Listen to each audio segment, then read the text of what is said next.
Good Friday morning. What's going on, everybody? Thanks for checking into our latest Trade to Black podcast presented by Dutchie. I'm your host, Shad Dales. Matt Karnes, CEO of GreenWave Advisors, analyst, long time in the cannabis space, is going to be joining us.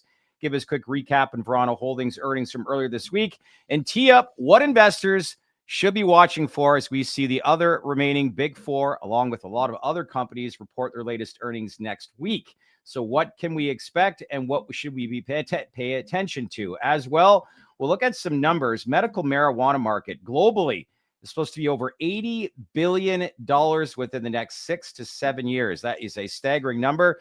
We'll look at that number and really find out where do we see the biggest growth, what countries, and why. So lots to get into, but let's first welcome in AV here on a Friday morning. Good to see you. And did you see that number? Over 80 billion by 2033, the global medical marijuana market.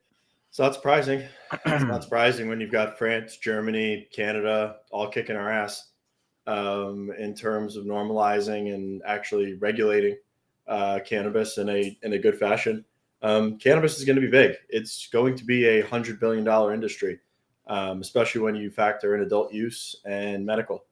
It's not a matter of if, it's a matter of when. Yeah. We just need the regulations in the United States to kind of get up to speed and legitimize the industry, which I think Anthony Martinelli actually last night from the Marijuana Herald did a pretty good job. Nice job. On the Matt Gaetz show, talking about what needs to be talked about, research, the medical efficacy of cannabis, what cannabis is doing to better enable people's wellness, how people are practically using cannabis and why it's not a drug. Cannabis THC in itself is a medical and wellness product. It's not a Schedule I narcotic by any means, but we all know that by now.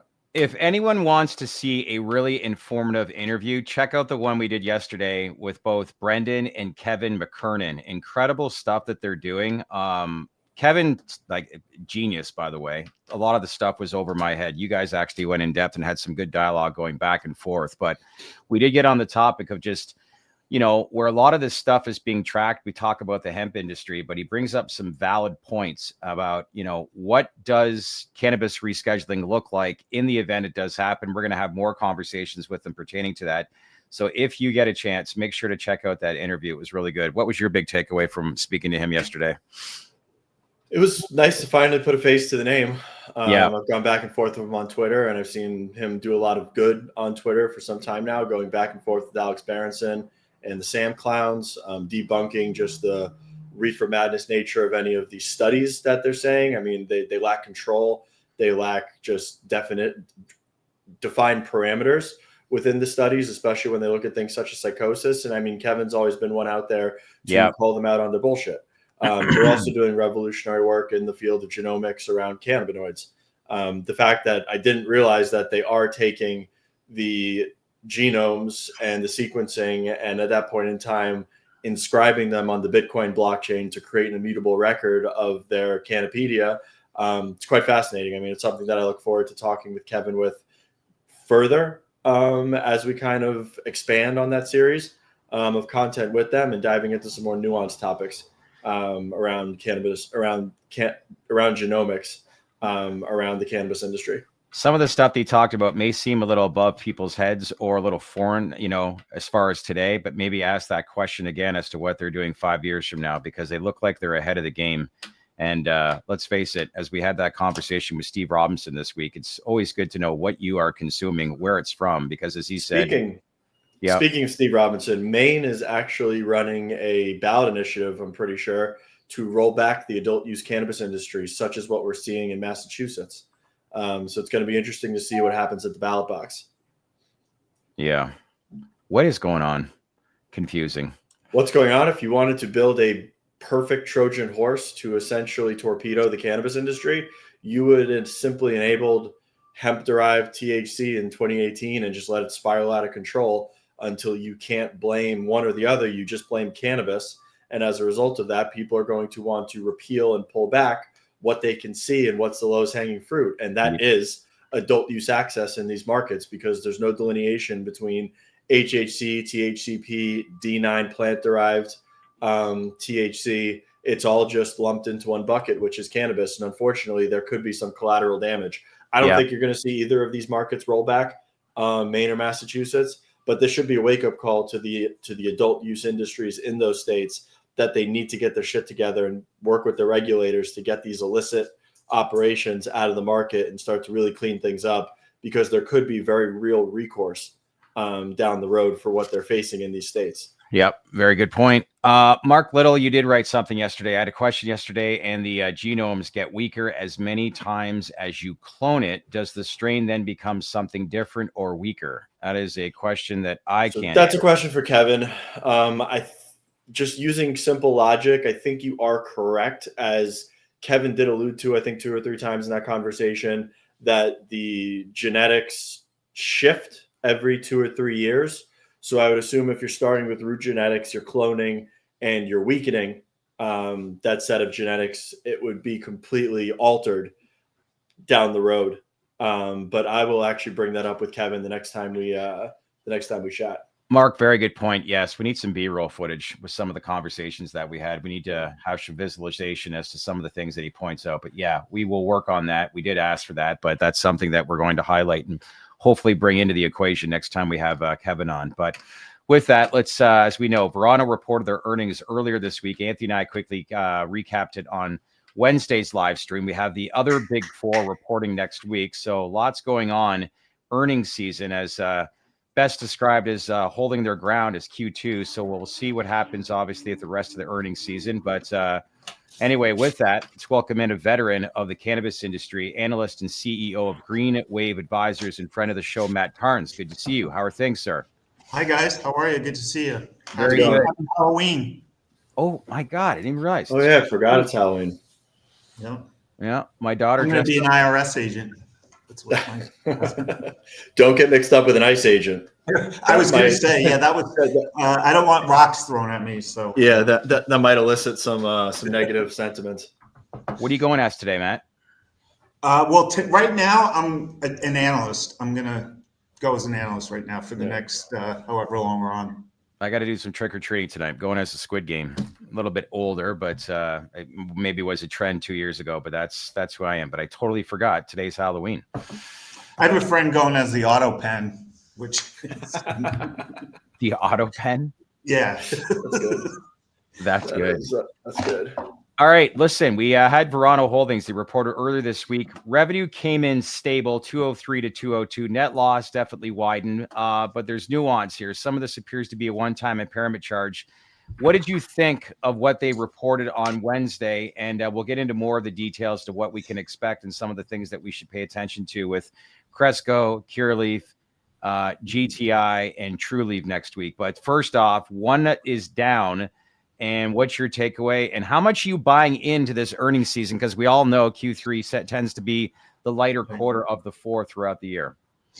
Well, I'm under the camp. I don't really pay too much attention quarter to quarter. And I think, my takeaway is it's the same narrative for the most part, right? That we've been seeing over the last however many quarters, right?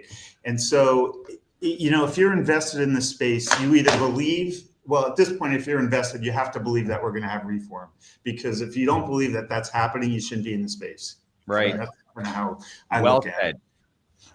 So with that, I mean, besides like the price compression and the expenses, I would look at sort of the bright side of the quarter, where they're controlling their accounts receivable, the collections, they're tightening their credit policies. Wholesale is gaining some traction. And, I think, as time goes on, as, reform occurs, which I think is inevitable, I think there's going to be even more of an acceleration in cash flow, because there's added cost of prohibition that will go away. So as much as all these companies have been, cutting costs, and people are like, well, how much more can they cut? The cost of capital will go down, insurance premiums will go down, compliance costs. So I think there's going to be a surge in the cash flow generation. But, really what I look at is cash flow, right? So if you look at Verano, if you look at really all the five guys, I mean, yes, most of them, with the exception of green thumb, haven't been paying their taxes. But even if you adjust for, say, they did pay the taxes that are due to the 280E, they still are generating positive operating cash flow. And that's pretty remarkable in this environment. So that's kind of where I focus on. And Verano, again, I look at over the last, I did a cumulative analysis from, first year they reported as a public company till now. Yeah. And over that period, they have positive operating cash flow. And that's kind of that's sort of what I'm looking at these days, is Matt, the ability to generate cash and the continued ability to scale. Okay. When we look, so I want to key in on that, the ability to scale. When we look at the industry at large, and let's say when we look at the last year, with your background on Wall Street, investors look for growth. We're not seeing growth as it occurs at the top line of these businesses. Obviously, we're going to see margin expansion. We're going to see more cash flow generated on the backside of reform. But when do you think we're going to start to see top line growth in these companies? Because it really is quite murky right now. I mean, we can allude to things such as Florida flipping, Pennsylvania flipping, Virginia flipping, hemp going away. I think all those things are great, but I think it's truly yet to be determined how much those can contribute to top line growth, the way the industry is just set up right now. 100%. Great question. And what I would say to that is really what has to happen is a step up by law enforcement.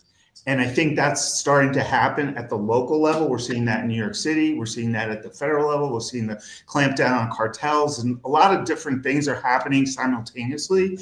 But I think, that's a big part of why we have this revenue growth situation, or lack thereof, is because of the competition from the illicit market. And now it's coming from also the hemp market, right? So that's being addressed. And I think the illegal market, these illicit smoke shops, that's being addressed. That's one thing I'd love to hear about over the next week, which it kind of sucks that they're all reporting on one day. There's 4 of them. We never used to have that.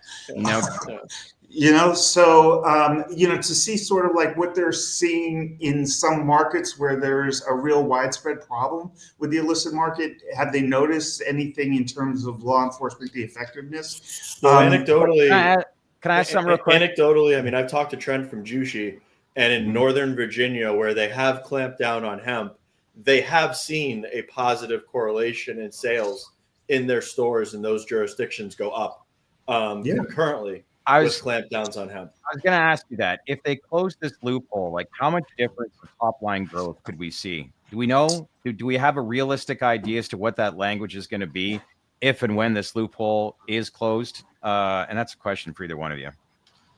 Yeah, I mean, that's hard to say. Like, I know going back to 2014 when I started doing all this, which is kind of hard to believe it's been that long. The big risk was that the feds were going to come in and shut down, or law enforcement was going to come in and shut down operations. Yeah. Now the risk is they're not doing enough, right? That's what the risk is.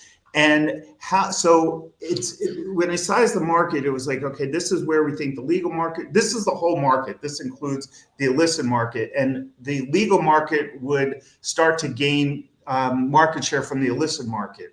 So if you look at it in that context, like how much of the illicit market versus the full potential of the full market, how much, is the difference? I don't know if that makes sense. What I'm trying to say is that it's hard to quantify, but if we're at 30 billion and let's say, at maturity, we're at 100 million, that's maybe what the size of the market could be.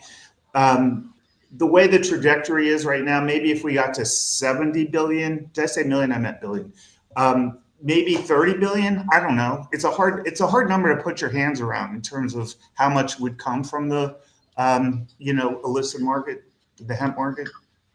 Do you think that we truly need consolidation, like what we've seen in the alcohol industry, for these companies to just be healthy, maturing businesses? Especially due to the limited license nature of some of these states where we're seeing price compression and these companies can't really control their own destiny. They're kind of just susceptible to market forces that are almost inevitable in a lot of these states?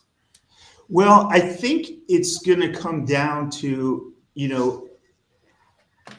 there's a lot of unknowns, right? So the big unknown is, how is the industry going to be regulated once we have reform? And I think once we know how it's going to be regulated, that could dictate, the need or the, urgency for consolidation. But right now,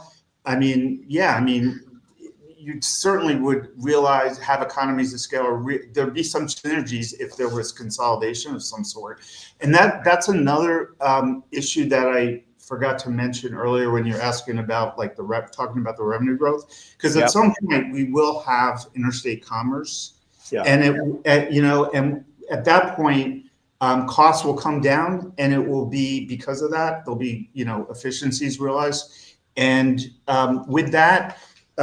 You'll hopefully some of that cost will be passed over to, down to the consumer, and it'll be more competitive with any illicit market that remains. Yeah. Anthony, wanted to ask you, with Verano's latest earnings, and we compare it to other tier ones, do you think it's gaining ground? You think it's holding steady? Do you think they're falling behind? Like, what's your take on where Verano sits amongst the other four?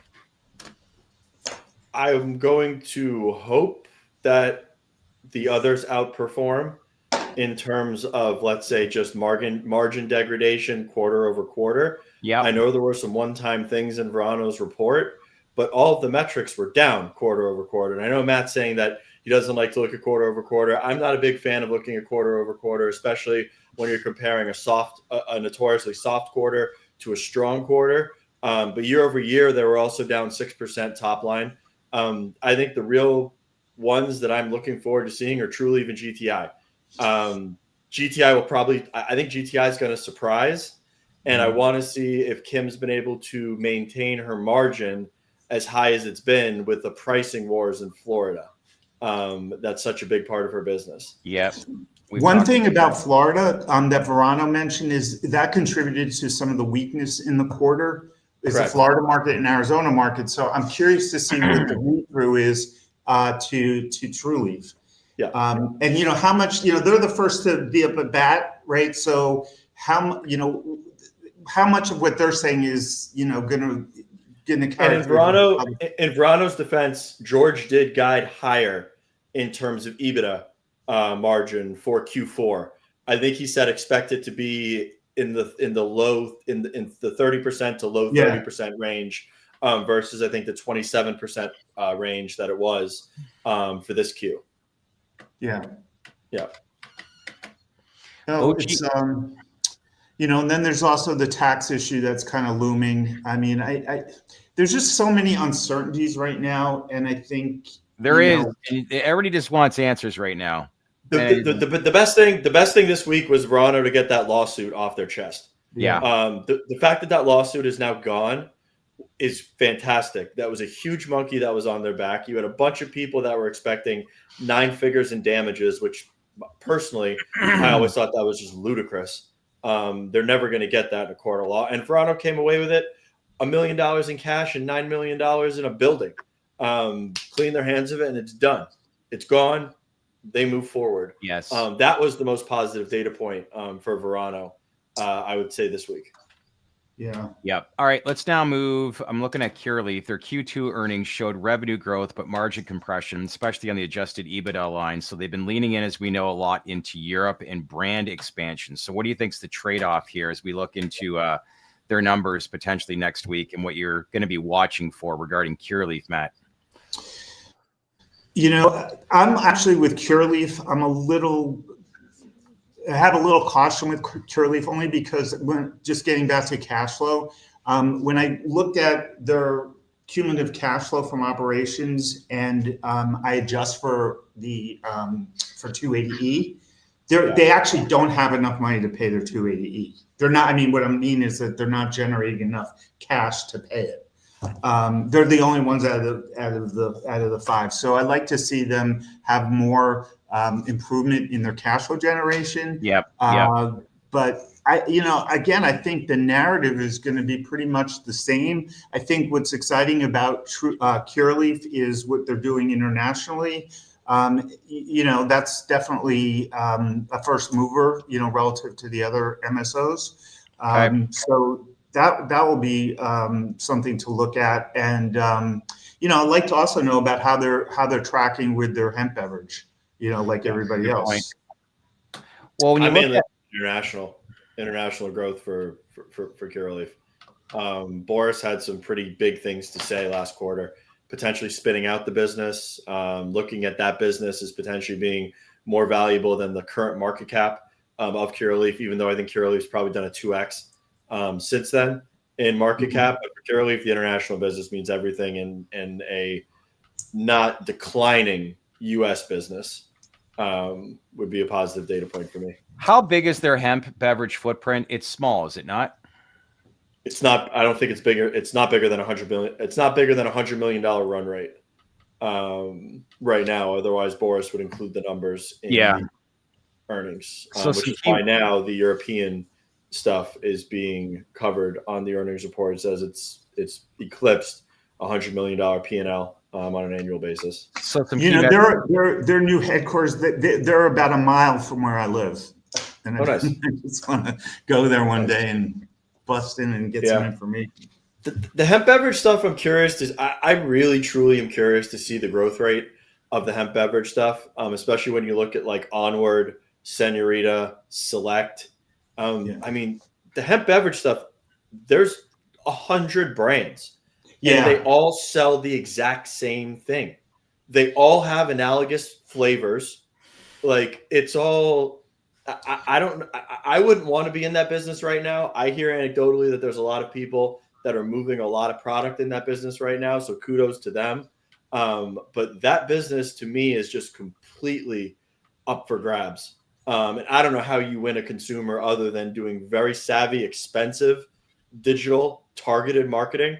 And then just getting sticky consumers that aren't going and buying other brands. But it's just a smorgasbord of just the same thing over and over. And how do you even know who's out there? I mean, Correct.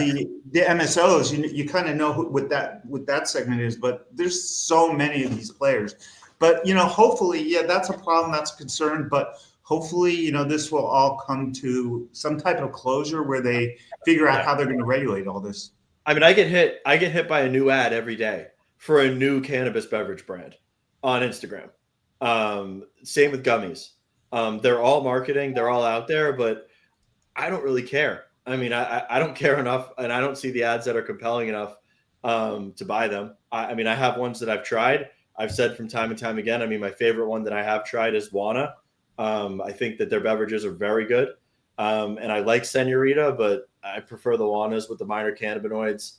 And then Cantrips were very good. But everybody else, to me, it's all the same lemonade, tea, fruity, floral formulations that have 5 or 10 milligrams of THC. And they all do the same thing with not a lot of brand equity that's built into the product. You need sticky consumers, don't you, Matt? What's that? You need sticky consumers, don't you? You do. And it's all about the brand and how you position and marketing and all that. And, that's where I think the MSOs have a leg up on all of the, the hemp beverages. They're already out there. They have the marketing power. So I think they'll be the winners ultimately with these hemp beverages. But it's tough to really think about or try and figure out how this is all going to play out. Yeah, and Mitch, I did actually like the rhythm beverages. Oh, those are awesome. Awesome. The thing is, though, is they have artificial sweeteners in them that I don't like to consume, so I won't buy them again. I would prefer something that's organic and has natural sweeteners and not any sort of these just Frankenstein substances that are in them. But the beverage did taste good. It had a good effect, and I mean, I like them. I said on Twitter right after I tried them that they were fantastic. But after reading the label, looking through the sugar content, looking through the artificial shit that was in the beverages, I won't buy them again. And that's me just being honest. I don't eat or drink anything that has artificial sweeteners or anything that I don't really want to put in my body. And the Rhythm drinks had that in there, and I'm sure all the other ones do as well, for the most part.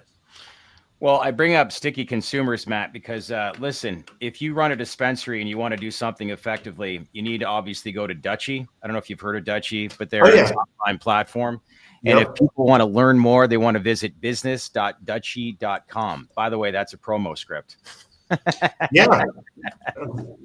Very well done, I might add. Like that? Did you like that little segue? All right. Also, I wanted to bring up Cresco Labs because I know they've been under some pressure with some of their wholesale numbers in the last quarter, but that'll be interesting to see how they'll pivot in these latest numbers. But again, that's probably a key metric you'll be following closely with them, I would assume, next week. Yeah. I think it's all on the 5th, right? They're all reporting on the 5th. They all drop. I'm sure you get a good night's sleep the night before, but it'll be 4 hours of earnings calls just listening to the same stuff. This is where I do not miss the sell side when you have to. I'm sure. Somebody asked if Leaf were going to be including New York in their earnings this week or this quarter. They will be. It'll be consolidated. California and New York. We'll actually have Micah on Wednesday the 5th with. Micah will be on to talk Leaf's earnings, and then Jim from Jushi will be on to talk about Jushi's earnings Wednesday at 4:00. Yeah. And then Boris will be joining us on Thursday. Yeah. And if you are on your way to a dispensary, Matt, and by any chance get hit and it's not your fault, make sure to contact Morgan & Morgan when you get a chance. I wanted to know about that because for me, the likelihood of me getting hit by anything is pretty significant. So if you get hit by a bus, call Pot Daddy. Because if you want what you deserve, contact Morgan & Morgan today. All right. I'm trying to do my best Peyton Manning stuff here this morning instead of these 3-minute. Peyton Manning or Peyton Manning? Peyton. Or debating Manning. Debating Manning. All right, sir. I think that's pretty much it for now, but we'll keep a close eye. Again, thanks for checking in with Anthony a couple weeks ago with your TDR Plus, but hopefully we will see you in Washington at the Ignite It. It's called Ignite It. It's the former founders of Benzenga who branched off their own company, but should be an interesting couple of days in Washington with the summit that they're putting together. I know Senator Cory Booker is going to be there. What a room that's in. Sorry? Yay. Oh, I thought you were like holding me back. Hopefully they're going to, the shutdown will be over by then. Yeah, it's pretty crazy. I saw Jon Stewart's take last night as well, but he brought up some valid points and just in some way, I don't want to get into anything political. I should steer clear of that. But yeah, a lot of stuff. I cannot believe that shutdown is still in play. But Cory Booker is going to be in that room. And wow, I give him being brave to go in the cannabis space. I don't know what he's going to endure through that. I'll have my tomatoes ready. Yeah. Anyways, let's keep in touch and hopefully we run into you next few weeks in Washington and book your flight, book your hotel, and we'll see you in Vegas. Don't screw around. It's one of those trips you got to go. Yeah. All right. Great to see you guys. Have a great weekend. Take care. Talk soon. Bye-bye. All right. He makes some very good points. This top line growth that you bring up is it's the same old as we continue to talk. And as much as I want to bring in a new narrative every single show through different things, it's just when you don't have new markets, you have an illicit market still there, the hemp industry as well. But man, Trent made some good points. When they started to crack down to the northern part of Virginia, there was some changes. So that's why I asked, you're not going to know what those numbers are because obviously black market, they don't obviously have the data to report what kind of numbers that they're producing. But you would see, I think, a big change in bottom lines for a lot of these MSOs if this loophole got closed. Top line. Sorry. My apologies. I would just conservatively say that, and I'm probably way off base here, but just conservatively would say that the illicit and the hemp market is a $30 billion industry. Yeah. It's probably way bigger, but I don't like sitting here prognosticating on just high numbers. So just keep it on parity with the legal market. If that is absorbed by the legal market, which I don't think that there's any day where that is going to be a 1-for-1 absorption into the legal market. Let's say we get 20% of that. That's $6 billion that finds its way into the legal market. That's 20% growth. of the legal market. But I mean, we need to get back to a point where top line growth is happening. Yes. And I mean, it's stagnant. You saw Kim, I think in Q1 reported 10% growth in stores and 0% growth in top line in terms of revenue. It's either going to take consolidating the industry, or it's going to take a complete clamp down of the illicit in the hemp industry. But it doesn't seem like top line growth truly is going to come anytime soon. We might get margin expansion, and we might get profitability expanding within these companies, which will be fantastic. That's needed and warranted, and it's a healthy sign, but they need top line growth. Top line stagnation is just not going to get any investors interested, real investors interested in this right. industry. Because if you're trying to hold your ground in this, environment where there's so much uncertainty, you got to just stay in your lane and survive as to what you're doing quarter over quarter right now. So I don't see any drastic changes, but to your point, it's like, what happens to some of these numbers out of Florida, and that there's 22 licenses that are in line. Some of the stuff that we've had in the previous quarters, it's always a common question we have. What is Trulieve going to report out of those Florida Stizzy is chomping at the bit to get their license online and come into Florida. Stizzy come into markets and just drive price down to capture market share and create price wars. It's what they've done in every market that they've gone into. And I'm almost positive they've been successful in every market that they've done it. How do you see that playing out? Shad is still promising November 11th, Veterans Day, by the way, guys. That is oh my God, this question gets brought up. I can't escape it. November 11th is going to get coming. I'm going to get torched left, right. We've made it. We've made it a thing. Oh my! Just so everybody knows, I am joking when I say that.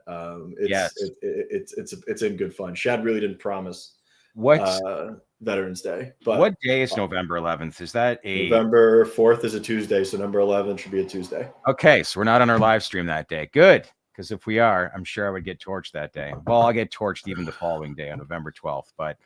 Yeah. I just thought it seemed like a logical choice, but after talking to Wiz last week, it sure seems like a real nice, cute kind of idea. And I don't want to say cute, but it looks like you're doing the right thing, but nothing has been hinted through anyone. It's not happening. So I want to see what this. I think that it's Anthony Martinelli came out and said that there was a press release in the White House that was done, and that the Trump administration was waiting for rescheduling to coincide with an event. That is very specific rhetoric. So if he is correct and if his sources are good, then that event is yet to be determined. Nobody knows what that event could be, but there is a hell of a lot of speculation on what that event could be. Could be the Farm Bill loophole getting shut down. Could be Veterans Day. Could be the CR passing with the hemp ban language. Could be a bunch of different things. Yeah. But that was very specific language. And if his sources are good and his information is sound, then I would expect to see something. But it's just a waiting game to see if that is a correct prognostication. Yeah. And here we go, folks. His source might be Matt Gaetz. He was on the Matt Gaetz show. I was impressed. Very good. Anthony, if you're watching this, hats off to him. It was a great segment. He was a great ambassador for the industry. He was a great ambassador for advocacy. And the Gaetz platform is a very cannabis friendly platform. But if you want to follow the breadcrumbs, I think his sources historically have been Senate staffers. Matt Gaetz could have been Matt Gaetz' staffers. Yeah. Or congressional staffers, I think he had referred to at certain points in time. I didn't get a chance. I listened to a little bit of it, but yeah. It was good. It was good. It was very convincing. It was very compelling. It was fact and research based. I think he did a very, very good job talking about just the plant in general and what cannabis can do to better people's lives, which I think needs to be the focal point here moving forward. And here's a very, very good segment. And here's an angle that this industry needs more of. When somebody like that makes an appearance, cheer them on. Go. Yeah. Lift everybody up. It's not about fighting amongst each other. I was very, very impressed to see him obviously land a segment with Matt Gaetz. I don't know what his audience is, but I'm sure it's growing drastically with Matt Gaetz's podcast. But anytime you can bring up the topic, because we know obviously former Congressman Matt Gaetz is definitely a big component for rescheduling of cannabis. And look, at the end of the day, it's whenever the topics get brought up and you have a platform of that size, it's always good to talk about. Even Mike Tyson was on Fox News. It was just like, talking about the fentanyl it's laced with some cannabis. It's from the Chinese drug cartels. And like a lot of these hosts, like, what do you mean by safer? And it's wild to think that you have... Sorry, go ahead. I hate to say it because a lot of people, Matt Gaetz had some baggage, but if Matt Gaetz was the AG, I know. I think this would have been done by now. I think so, unless Trump just shackled him behind the scenes. But I truly do believe that if that man was in the office of the Attorney General of the United States, he would be pushing with fervor to get this done because he does truly believe this is the right thing to do and needs to be done. Whether or not you like him or not, I really think that we would have results by now. I need some Alka-Seltzer. Oh my God. Just feeling that and hearing that, it just makes me think, you're so right. You're so right. But I'm like, it's just our luck. We get Bondi, who's a foot soldier who will do probably whatever Trump tells her to do. But I don't think Bondi's in any sort of expeditious mood to get cannabis rescheduling done. Go up, you're texting me. What's up, buddy? Anyway. Yeah. New sponsor. Good point. Maybe that's what I need to go next. But you're so right to like point that out. I can't help but think that, yes, if Matt Gaetz was Attorney General, you'd have rescheduling in play already, but you might even have more. Or not even, I don't know if we'd have it by now, but we would have people within the walls of the White House pressuring in the right nature to get it done. Yeah, like what we're hearing is just like, we know what Pam Bondi's background is. We understand the president's going to make this decision probably at the end of the day. I don't want to say for himself, but for political reasons. But if you had some of his key members of his, cabinet that were right then and there, and you had that one person, which is an attorney general, advocating for the industry, yeah, like I think this would have been presented to Trump a lot, I think, sooner and in a different way, but one could only speculate. Also wanted to report or bring up a story. It was actually reported, I think, over at Tom at Marijuana Moment, but there was a Pennsylvania grand jury released 107 page. No. That was not Tom at Marijuana Moment. That was actually Anthony at the Marijuana Herald. Marijuana Herald. Let me get that right. And thank you for the correction. But it was a 107-page report showing that over 93% of hemp products sold at smoke shops and gas stations were actually, get this, illegal marijuana, unregulated, mislabeled, and often dangerously potent. That is mind-blowing. 93%.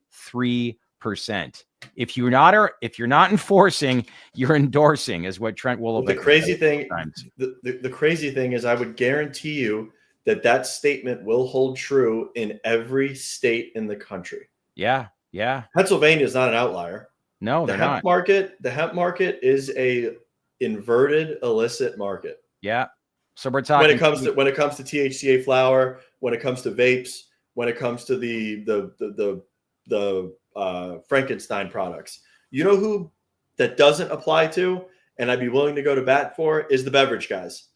The beverage guys, I think if you go in there and look at their products and test their products, it's exactly what it says it is. 93%, Anthony. With consistency, with integrity, when you get to the flowers and when you get to the vapes and when you get to the products that mimic what you find in a state-run dispensary, I would guarantee you that 90% of the products are fugazi, illicit, and just not good for consumers. And to your point that you've said in the past, when you're going to these gas stations, I assume that a lot of these products are sold without ID, correct?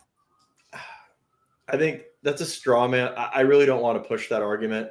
Okay. It probably does happen. Like I've said on several occasions, if I wanted to buy liquor when I was underage, we would go to a gas station. We would never go to a liquor store. That probably still holds true. But the gas stations and the C stores like don't really give a shit at the end of the day. Were you the guy that the friends went to when you were underage? No, I had a buddy, Brent Dodging, who had a beard when we were in like 7th grade that we would send in there. We shouldn't be talking about this. Yeah, he'd always come out with a case of Natty Light, and not in 7th grade. It was probably he had a beard in 7th grade, but we didn't buy beer until probably like 10th grade. But yeah, he was our guy. It wasn't me. All right, that wraps it up, I think, for today. But as I said off the top, I'm just looking at some numbers here. 83.18 billion by 2023. The global medical marijuana market is right now at 15.24 billion, which was the number in 2024, and again, it's projected to reach 83.18 billion by 2033. So it ain't going away anywhere. Plus, I did hear some of the things that Anthony talked about with Matt Gaetz about some of the progress that's being made for Alzheimer's. Like, are you kidding me? Yeah, it's a phase 2 study. He reported on it yesterday. It was a phase 2 study using THC and CBD therapeutically for patients with Alzheimer's. Wild.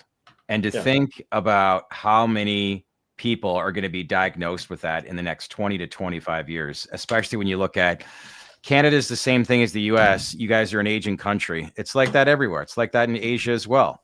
You've heard Elon Musk say, like, you know, China's going to lose as many as 700 million people in the workforce because of an aging market. Where do you replace that? And obviously, we all know where that's going. By robots. I can now get I can get a 1X Android for 20 grand. That'll do all my dishes and chores around the house. Which, if the company actually couldn't remotely control the robot for chores that were too difficult, I would definitely buy one. Yeah. Are we now looking at Q1, Shad, writes Drew? I can't put any timelines on. I wish I could tell you an exact timeline. Shad's new guarantee is New Year's Day. Yeah. Well, if it lands November 11th, I'm going to tell you, you heard it here first. Yeah. At this point, you can own it if it does happen on Veterans Day. Well, you've made me in a lot of ways feel like I got to own it with the amount of times that you've brought it up since then. But I'll continue to. What do we got? We got 11 more days. 11 more days. Okay. To all of our Canadian viewers out there, best of luck tonight. You're facing a touch pitcher in Yamamoto, but all eyes on Toronto tonight. I'm sure that city is going to be a madhouse. Have they ever won a World Series? Yeah, they won back-to-backs. And so just to give you a little piece of history, the Blue Jays built, it's now the Rogers Center, but it was called the Sky Dome. So it was the most sophisticated stadium in the world because it was the first retractable roof stadium in 1990. Once they did that, they just became like the New York Yankees of baseball. All the free agents wanted to come to Toronto. They were loaded. Really? Yeah, it was crazy. Like, you couldn't remember some of these players, but like, I'm just trying to think. Dave Stewart, the Oakland Athletics in the late 80s, early 90s were insane. Dave Winfield, Paul Molitor, these are all Hall of Fame guys. Paul Molitor eventually went to the Yankees. Yeah. But anyways, they were stacked. And what killed their stadium was in 1994-95 was when Baltimore launched Camden Yards, and that changed the complexion of how ballparks were built overnight. And now you have these retro parks, Wrigley and Fenway Park. They've only increased in value since then. But when you see some of these, I have to root for the Dodgers. I can't root for the Blue Jays. Yeah, fair enough. Just the Canadian fans, the way that they've acted with the Stanley Cup the last 2 years with the Panthers and Oilers, I refuse to root for a Canadian team. Saw a lot of Panthers jerseys at that Dolphins game last night. They were actually, Al Michaels was talking about. It's a hockey town. This is a hockey town. The Dolphins suck. The Heat are in like a rebuilding thing. The Marlins are irrelevant. Is Fort Lauderdale really? Hey, is it really a hockey town right now? Yeah.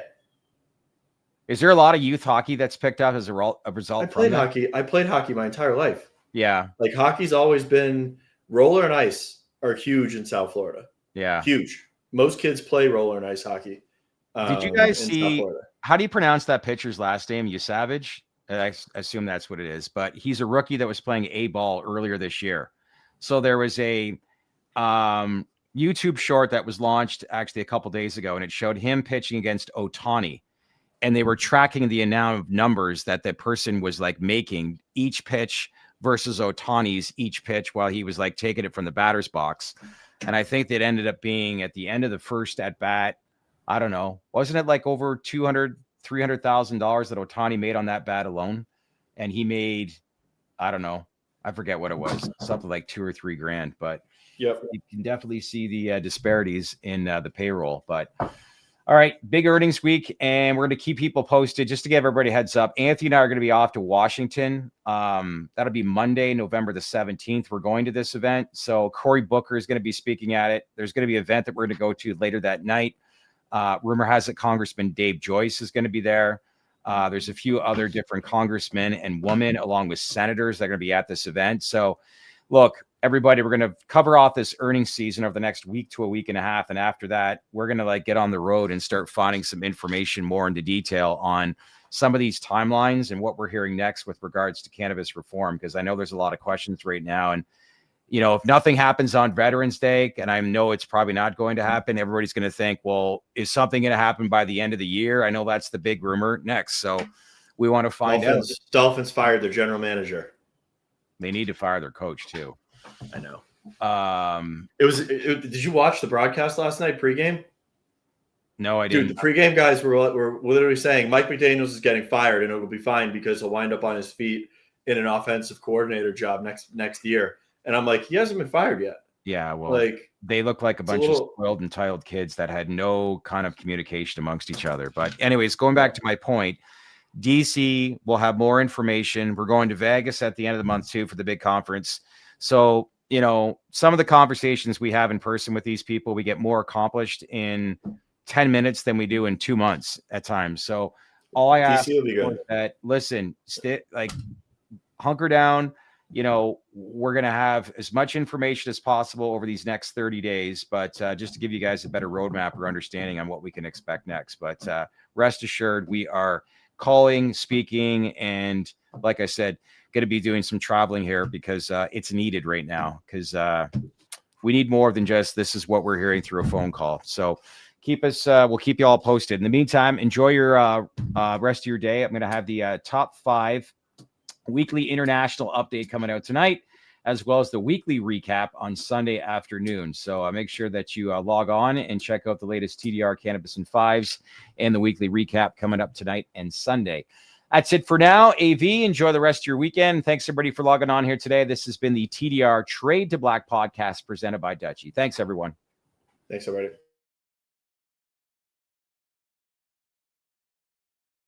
Hey, everyone. Thanks again for watching here today. Listen, if you're getting value from us here at TDR, make sure to check us out at TDR Plus. It's our exclusive membership community. Why? Well, you'll see CEO interviews that go beyond business, showing a personal side that you won't find anywhere else, including the biggest names of the industry. Plus, you'll get insights from analysts and day traders on where the industry's headed, both short-term and long-term, and a direct chat group with our team. It's only $7 a month, just 25 cents a day, and it helps support everything we do here at TDR. If you want to join, just click the join button below and become a TDR Plus member today. And once again, a big thank you for being part of our community. So that's it for today. And again, thanks for watching, and I'll see you next time.